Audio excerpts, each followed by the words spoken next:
And a one and only 6 o'clock game, we got West Virginia, who's 2-1, traveling to Kansas, who's 2-1.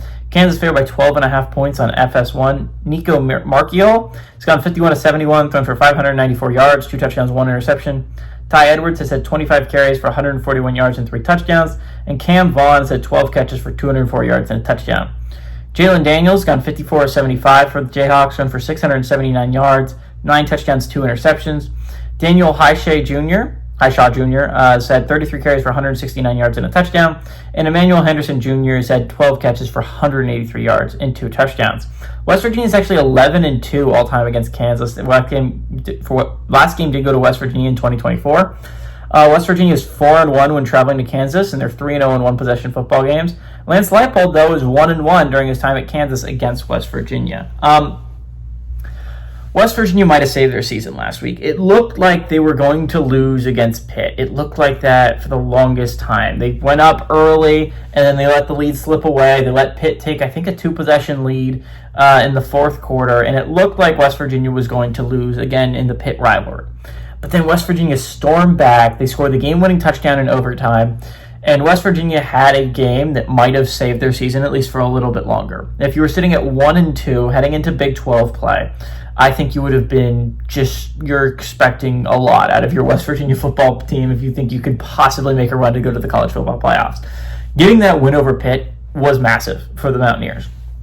Kansas, I believe, is coming off a bye. I don't think I talked about them last week. The week before that, though, they lost to Missouri. And that was a heart-wrencher for Kansas because you led a lot of that game. That was a game you could have had if you're the Jayhawks. And honestly, if you were 3-0, you'd have a win over Missouri. I think you would be a top 25 football team, and you would be putting yourself in a really good position to try to go make that college football playoff push. Again, both these teams are in a position where they can only really afford to lose one in-conference game since how their non-conference went. And so I think it's going to be this is a really big game because whoever loses this game is in a really, really bad spot when you're talking about trying to make that college football playoff push. Now, again, we've seen 3-loss teams make it in the past, but your at-large hopes are basically shot if you get a 10-2. If you go past 10-2, if you go 9-3, your really only shot is going and winning your conference, which you can do. Again, Clemson made it last year as a 9-3 team that won their conference championship, right? That can happen, but it's just extremely hard to make the playoffs with that 9-3 record. So third loss. The second loss a lot of years in the 14 would kill you. That third loss really will kill you when you're trying to make it as an at-large. So again, this is a massive game for both teams because you're on your heels if you lose this game. That being said, I think Kansas is a much better football team. I think West Virginia got really lucky against Pitt. They played really well against Pitt. But I think Kansas is coming off a bye, right? They have had all this time to prepare. They were simmering after a loss in the Missouri game.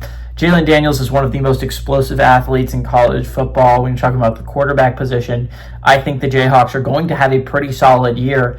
Their schedule isn't the hardest until the back half where they play all 3 of the biggies in Utah, Texas Tech, and Iowa State.